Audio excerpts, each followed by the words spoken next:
안녕하세요. 북한 연구자인 김재웅입니다. 이번 시간에는 1946년경에 단행된 북한의 개혁 조치들 가운데 농업현물세제와 남녀평등권 법령에 대해 살펴보도록 하겠습니다.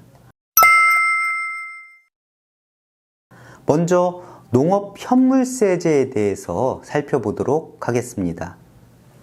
농업현물세 법령은 1946년 6월 27일에 포고되었습니다. 일제시기 농민들은 많은 잡세에 시달렸습니다. 해방 후 북한 체제는 농민들의 경제적 부담을 덜기 위해 농업현물세제를 실시하면서 농민들의 세금을 그들이 경작한 농작물로 단일화하게 됩니다. 세율은 수확고의 25%로 책정이 되었습니다. 그동안 빈농들이 지주에게 바친 소작료가 전체 수확고의 절반가량이었음을 감안하면 이 세금 제도가 얼마나 큰 혜택인가를 짐작할 수 있을 것입니다. 그러나 결론을 미리 말씀드리면 농업현물세제가 농민들의 기존 부담을 크게 경감해 준 것은 아니었습니다. 농업현물세제의 운영에서 관건은 수확고를 측정하는 일이었습니다. 과연 어떻게 수확고를 측정했을까요? 가을에 수확을 마친 뒤 창고에서 수확고를 측정했을까요?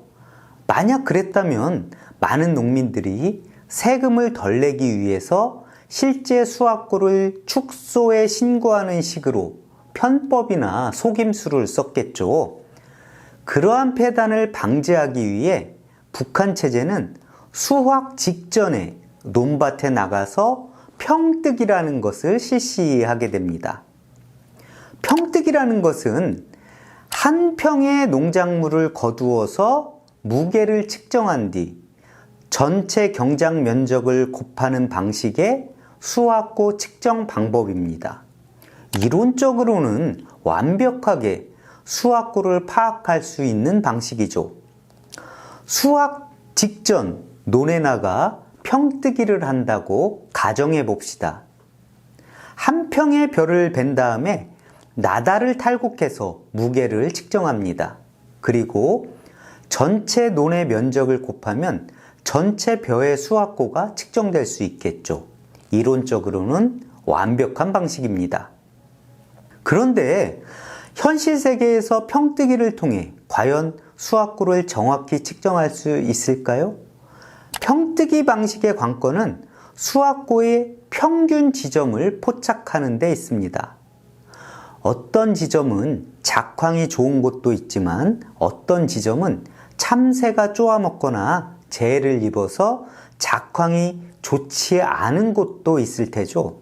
이렇게 작황 상태가 들쭉날쭉한 상황에서 작황의 평균 지점을 포착해 평뜨기를 실시해야 정확한 수확고를 측정을 할 수가 있습니다.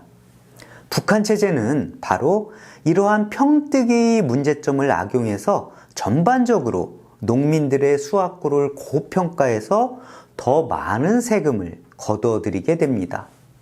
현물세율이 25%로 책정되었지만 실제적으로는 30에서 40%를 초과하는 게 일반적인 현상이었습니다. 거기에다가 국가가 수매사업이라든지 여러 형태의 대중운동을 통해 현물세 외에 각종 부담금을 곡물로 징수했습니다.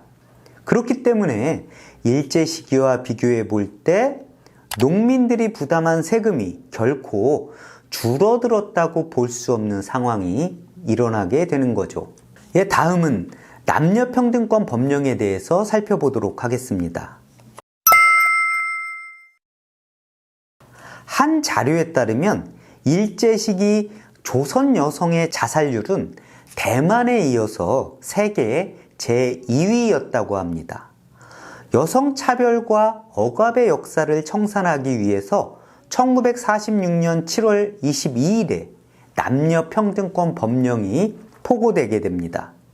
지금은 남녀평등이 당연시되는 세상에 살고 있지만 이 당시만 하더라도 그렇지 못했기 때문에 남녀평등권 법령이 너무나 충격적으로 와닿았다고 합니다.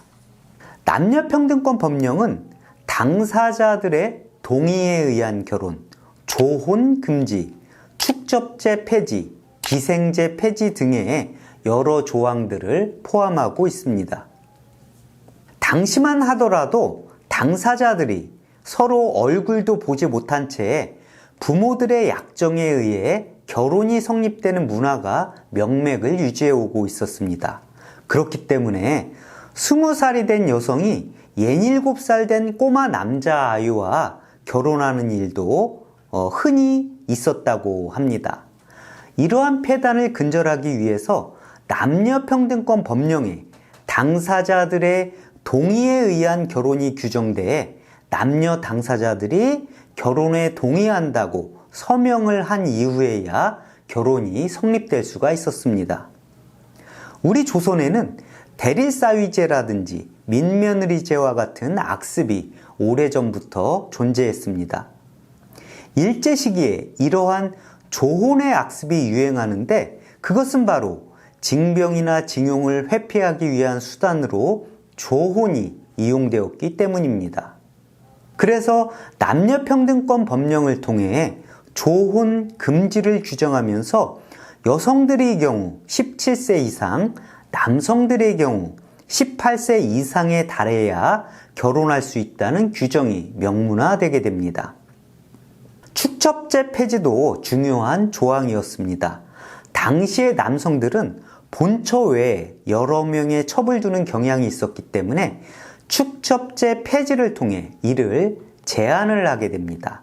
물론 남성들이 들인 기존의 첩에 대해서는 인정한다는 부가 조항도 명문화되었습니다. 남녀평등권 법령은 여성들의 사회활동을 독려했습니다. 당연히 노인들은 남녀평등권 법령에 거부감을 보이게 됩니다. 그들은 어린 딸 그리고 갓 시집 온 며느리들이 밤마다 외출해서 회의에 참석하거나 남성들과 어울리며 즐기는 광경을 고운 시선으로 바라보지 않았습니다. 이렇게 북한의 여성정책이라는 테마는 혁명적 가치와 전통적 가치가 충돌하는 단면을 상징적으로 보여주는 테마라고 할 수가 있습니다. 그런데 여러분, 오늘날 우리가 다양한 매체를 통해 볼 수 있는 북한의 여성상은 이렇게 진보적인 측면을 반영하고 있나요? 그렇지 않죠. 거기에는 이유가 있습니다. 원래 고전적인 마르크스주의는 여성 문제와 관련해 진보적인 해결 방안을 지향했지만 스탈린 통치 시기에 그러한 관점에 역전현상이 일어나게 됩니다. 마르크스주의 사상과 프리드리히 엥겔스는 사유재산제가 폐지되고 공산주의로 이행하면서 여성들이 가사 노동에서 해방됨은 물론 성해방을 이룩할 것이라고 전망했습니다. 그런데 스탈린 통치기에 산업화의 과제가 중시되면서 생산성 향상에 도움이 될 수 있는 전통적인 성역할이 강조되게 됩니다. 모성역할 같은 여성들의 전통적 성역할이 강조되게 되는 거죠. 물론 생산성 향상에 도움이 되기 힘든 섹스라든지 음주라든지 흡연 등도 부정적으로 인식되게 됩니다. 방탕한 성생활과 음주는 노동력 손실로 이어질 수 있었기 때문입니다. 현실 사회주의 국가들이 여성들의 성해방을 지향하기는커녕 섹스를 부정적으로 인식한 데에는 그럴 만한 이유가 있었던 것입니다. 이러한 보수적인 여성 정책과 섹스를 금기시하는 소련의 문화가 북한에 이식된 결과 오늘날 북한의 여성 정책은 매우 보수적인 면모를 보이고 있습니다. 지금까지 1946년경에 단행된 농업편물세와 남녀평등권 법령에 대해 살펴보았습니다. 우리 다음 시간에는 북한의 친일파 청산에 대해서 살펴보도록 하겠습니다. 감사합니다.